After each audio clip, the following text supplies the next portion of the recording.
এখন শুনবেন আজকের গুরুত্বপূর্ণ খবরের শিরোনাম।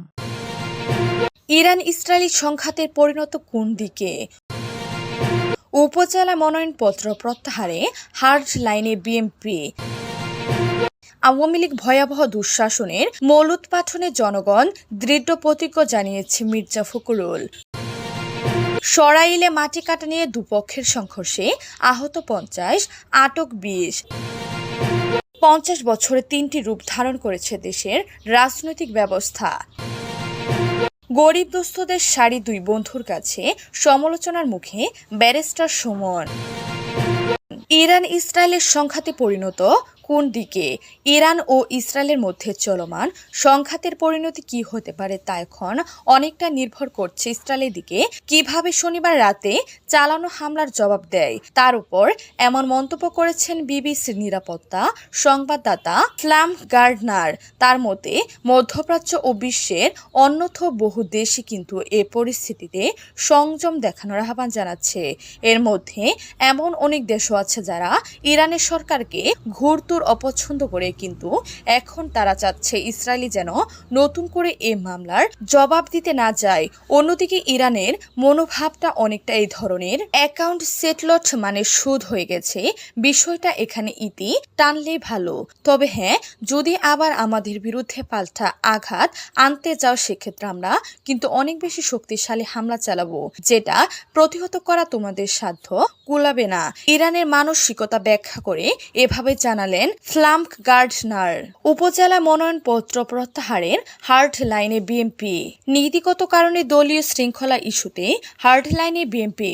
এর জন্য উপজেলা পরিষদের প্রথম দফায় নির্বাচনে যারা দলীয় পদে থেকে মনোনয়নপত্র জমা দিয়েছেন তাদেরকে প্রত্যাহারের জন্য নির্দেশ দেওয়া হয়েছে।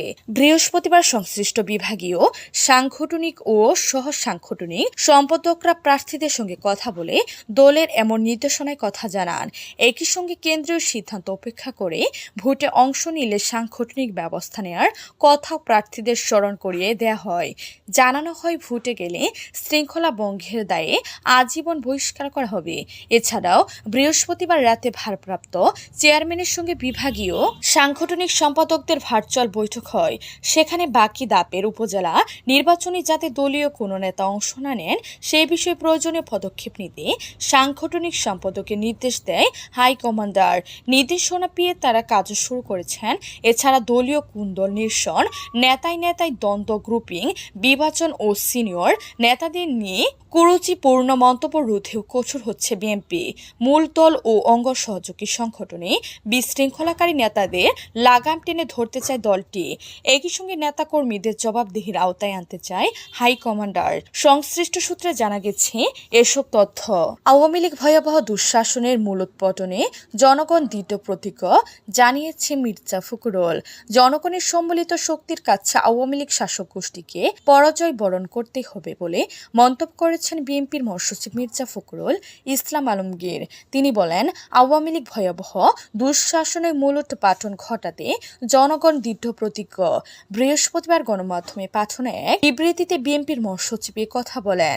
বিএনপি নির্বাহী কমিটির সদস্য হাবিবুর রশিদ হাবিব, ঢাকা মহানগর দক্ষিণ বিএনপির সদস্য লতিফুল্লাহ জাফর, বংশাল থানাধীন 33 নং ওয়ার্ডের সহসভাপতি মাকসুদ হোসেন ও সদস্য আরিফ হাসান বৃহস্পতিবার জামিন আবেদন করলে আদালত তাদের জামিন নামঞ্জুর করে কারাগারে প্রেরণের আদেশ দেন। এই ঘটনায় গভীর উদ্বেগ প্রকাশ করে এই বিবৃতি দেন মির্জা ফখরুল। এদের সাজা বাতিল, মামলায় প্রত্যাহার ও অবিলম্বে নিঃশর্ত মুক্তির আহ্বান জানান তিনি। বিএনপি মহাসচিব বলেন, 7 জানুয়ারির ডামি ও প্রহসনমূলক নির্বাচনের পর দখলদার আওয়ামী লীগ শাসক গোষ্ঠী জোরালোভাবে শুরু করেছে বিএনপি সহ বিরোধী দলগুলোর নেতাকর্মীদের উপর নানা কায়দায় অবতরণীয় জুলুম নির্যাতন। ডামি আওয়ামী লীগ ফ্যাসিস্ট সরকার তাদের অবৈধ ক্ষমতা ধরে রাখার লক্ষ্যে দেশব্যাপী বিরোধী দল ও মতে মানুষদের ঘায়েল করতে লাগামহীন গতিতে মিথ্যা ও ভিত্তিহীন মামলায় আদালতকে নিয়ে ফরমায়েশি সাজা প্রদান এবং জামিন নামঞ্জুর করে কারান্তরীণ করতে বেপরোয়া হয়ে উঠেছে। সরাইলে মাটি কাটা নিয়ে দুপক্ষের সংঘর্ষে আহত 50, আটক 20।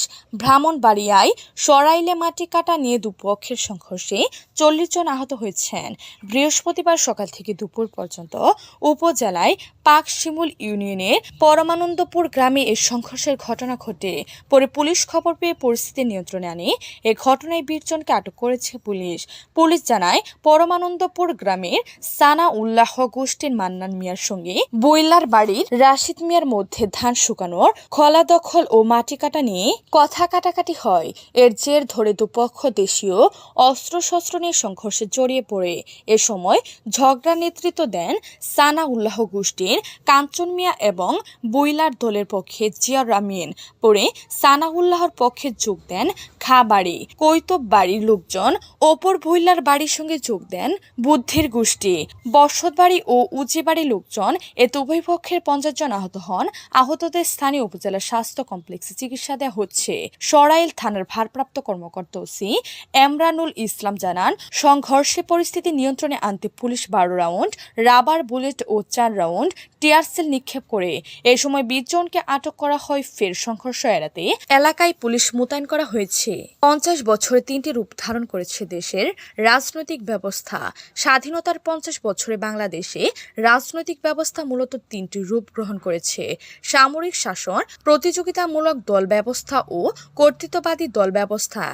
এখন চলছে কর্তৃত্ববাদী দল ব্যবস্থা। এটি গণতান্ত্রিক প্রক্রিয়ার মধ্যে অনির্বাচিত শাসকের শাসন ব্যবস্থার মতো। বাংলাদেশের 50 বছর নিয়ে একটি বইয়ে রাজনীতি নিয়ে আলাদা 3টি গবেষণামূলক লেখায় এ কথা উঠে এসেছে। এতে আরো বলা হয়েছে, রক্ষণশীল ইসলামপন্থী রাজনীতি ক্রমে শক্তিশালী হচ্ছে। গণতান্ত্রিক পরিসর আরো কমে এলে ক্ষমতাসীনদের নৈতিক বৈধতার জন্য ইসলামী শক্তির উপর নির্ভরতারও বাড়বে। এর ফলে ধর্মনিরপেক্ষের রাজনীতি ও ইসলামপন্থী রাজনীতির মধ্যে বড় প্রতিদ্বন্দ্বিতার একটা ক্ষেত্র পরিণত হবে বাংলাদেশ।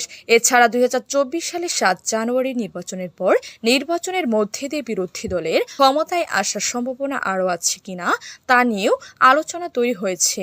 গরিব দুস্থদের শাড়ি 2 বন্ধুর কাছে সমালোচনার মুখে ব্যারিস্টার সুমন। গরিব ও দুস্থদের মধ্যে বিতরণের জন্য প্রধানমন্ত্রী ঈদ উপহারের শাড়ি পেয়েছেন হবিগঞ্জ 4 চুনারুঘাট ও মাধবপুর আসনের সংসদ সদস্য সৈয়দ সাইদুল হক ওরফে ব্যারিস্টার সুমনের 2 বন্ধুর স্ত্রী। কিন্তু 2 বন্ধুই এই উপহার প্রত্যাহার করে সামাজিক যোগাযোগ মাধ্যমে ফেসবুকে পোস্ট করে বিষয়টি জানিয়েছেন। স্থানীয় প্রশাসন ও সংসদ সদস্য সাইদুল হকের ফেসবুক আইডি থেকে জানা যায়, পবিত্র ঈদ উল ফিতর উপলক্ষে গত 27 মার্চ প্রধানমন্ত্রী ত্রাণ তহবিল থেকে 400টি শাড়ি, 48টি 3 পিস সহ বিভিন্ন ধরনের পোশাক বরাদ্দ দেওয়া হয় হবিগঞ্জ 4 চুনারুঘাট মাধবপুর আসনের সংসদ সদস্য সৈয়দ সাইদুল হককে। এ বরাদ্দের একটি করে শাড়ি পেয়েছেন চুনারুঘাট উপজেলার গাদির সাহিল গ্রামের প্রাণী চিকিৎসক আব্দুল মকিদের স্ত্রী ও গেরারু গ্রামের মোহাম্মদ সানু আহমেদের স্ত্রী। আবুল ও সানু দুজনই সংসদ সদস্য সাইদুল হকের বন্ধু হিসেবে পরিচিত। এ বিষয়ে ব্যারিস্টার সৈয়দ সাইদুল হক বলেন, প্রধানমন্ত্রীর উপহার পেয়ে গত 20 বছর আমার আসনের কোনো সংসদ সদস্য তা প্রকাশ করেননি। এবার প্রথম আমি এই তালিকা জনগণের মধ্যে ফেসবুকের মাধ্যমে প্রকাশ করি। প্রধানমন্ত্রী এই উপহার আমার 2 উপজেলার বিতরণের জন্য যাদের দায়িত্ব দেই তাদের একজন উপজেলা পরিষদের ভাইস চেয়ারম্যান পদে নির্বাচন করতে চান। তিনি তার এক বন্ধুর স্ত্রীকে এই শাড়ি বিলি করেন। আবার তারা একই শাড়ি অন্যজনকে দিয়ে ফেসবুকে এ প্রচারণা করেন। প্রকৃত বিষয় হচ্ছে, একটা পক্ষ আছে যারা আমার ত্রুটি খুঁজে বেড়ায়। এ পক্ষ এখন এই শাড়ি নিয়ে অপপ্রচার